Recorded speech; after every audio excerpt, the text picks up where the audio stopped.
What do you mean Snow White can't be Snow White? What do you mean? What are you talking about? It's called Snow White. Why can't she be white? It's Snow White and the Seven Dwarfs. What do you mean there's no dwarves? We can't use dwarfs. I don't care about the current climate. I don't care about... The climate's fine. The sun's out. What are you talking about? It's problematic. I don't care. It's called Snow White and the Seven Dwarfs. How are we supposed to make a film without Snow White and without the dwarves? What are we supposed to do? Puerto Rican. What has that got to do? Why must she be Puerto Rican? How can she be Snow White if she's Puerto Rican? I know some Puerto Ricans are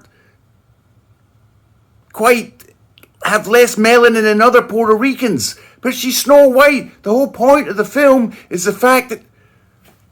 what am I supposed to tell my director? How the hell are they going to work this one out? What are the dwarves doing? Who says this about the dwarves? What is wrong with dwarves? We use the right word. We don't say midgets anymore. We say dwarves.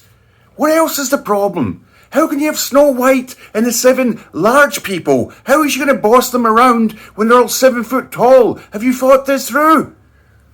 I'm really stressed out. I've got a Cocaine Anonymous fucking meeting coming up. I've got Narc Anonymous coming up. I've got AA coming up. I've got a lot of deals I've got to put together.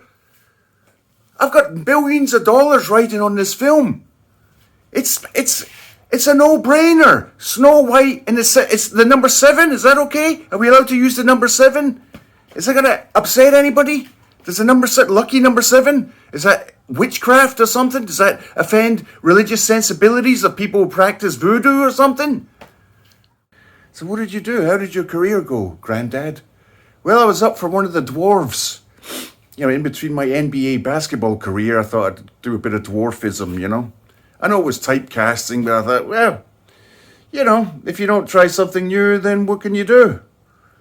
So really, you tried out for one of the dwarves in Snow White and the Seven Dwarfs, that famous, the film that sank Disney finally. The one that was the final nail in the coffin. Really, wow. How did it go? Well, it was good. They dressed me up in a sort of harlequin rubbish dump, poured lysergic acid into my eyes, and threatened to shoot me if I didn't get in a line and hop along merrily, whistling while I worked. And how did things work out after that? Well, about 3 or 4 suicide attempts. I continued, and right up to this day, drug and alcohol habit that has basically wrecked my life. All my dreams have been shattered. I was going to do an off-Broadway play, actually, by Henrik Ibsen, The Wild Geese, I think. But I thought, I'm going to try the dwarf role. You never know, it could be a stepping stone for my career. You never know, it could be good. I tried it, the entire world laughed at me. I became homeless for a number of years. I'd walk down the street and people would throw darts at me, you know, IEDs were laid in front of my feet to try and blow me up. The entire dwarf community put a contract out on me, tried to get me killed on a number of occasions. I don't know if you've ever had to wrestle 4 dwarfs at once armed with stiletto knives, but even for a big guy like me, it was quite difficult, you know. Once you get a hold of your ankles, it's very hard to get them to release. There's a lot of, although they have big buttocks, you can grab them. It reminded me of my basketball days. Well, her name's Rachel Zegler or something. She's Puerto Rican. It's quite a Germanic sounding name. I'm assuming that after the Second World War, some of our friends from a certain regime, I know they escaped to Argentina and Brazil, well, maybe some of them went to Puerto Rico. You never know.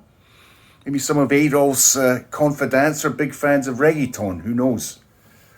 Who knows what her background is? But she does have a massive forehead. I'll say that for her. I mean, it's huge.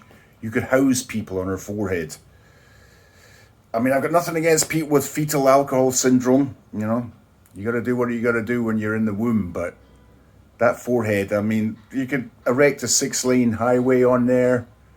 You could probably... put the entire island of Puerto Rico somewhere above her left eyebrow. And her love interest, for some reason she's got a love interest in this movie, Snow White, even though she's supposed to be 12 or something. He's a kind of waspy looking guy. I guess that's the extra thing to balance things out. He's kind of waspy looking, but he has a massive forehead too. How's that going to work out if they procreate? Can you imagine giving birth to a giant forehead? Doesn't that disturb you in some way? Does me. What's that? What did I think of the film? Snow White. I liked it. In fact, I liked it so much, I want you to refer to me as a Disney princess from now on. Yeah, I'm a Disney princess. Remember that, right? How do you address me? What do you got? Her Majesty, that's right. I'm a Disney princess now. Don't fuck with me. If you fuck with me, I'll break your fucking legs. I'm a Disney princess. That's me. Right? Send the word out to Mickey Spillane and the boys. Yeah. I've set out for my gowns. I've got sequins. I've got other stuff, stockings. I've got a little crown I've been working on. Tassels. I've got it all worked out. The old me is gone. The mobster, the protectionist, the racketeering. Yeah, the drug dealing. The sex trafficking. Well, I might keep that actually. I might need that as a Disney princess. Know some good looking guys I gotta import into the country. Who can I get in port? Okay, forget the sex trafficking bit. That's a bit dodgy. Okay. But this is me. I'm a Disney princess now. I'm no longer. Isn't this the other movie? The other guy. Emilio Perez. The guy was a drug dealer and then she became a trans woman of color. And unfortunately, she, the trans woman of color, said some stuff that would make Archie Bunker blush on Twitter, and then she, the trans woman of color, fucked up the Oscar nomination for her entire film. You bozo. But anyway, where was I? So I'm a Disney princess. I was supposed to do this in an Italian mob accent, but I'm going to stick this at the end as well. I'm just padding stuff out. Got to do what I'm learning. This is a learning process for me, you know. I'll see if I get even less views for this than I usually get, that I'm onto something. My ambition is to try to get no negative views. Like people actively avoid watching my videos. That's where I'm coming from. That's kind of what, you know, kind of my Rocky Balboa sort of pinnacle of achievement I'm aiming for.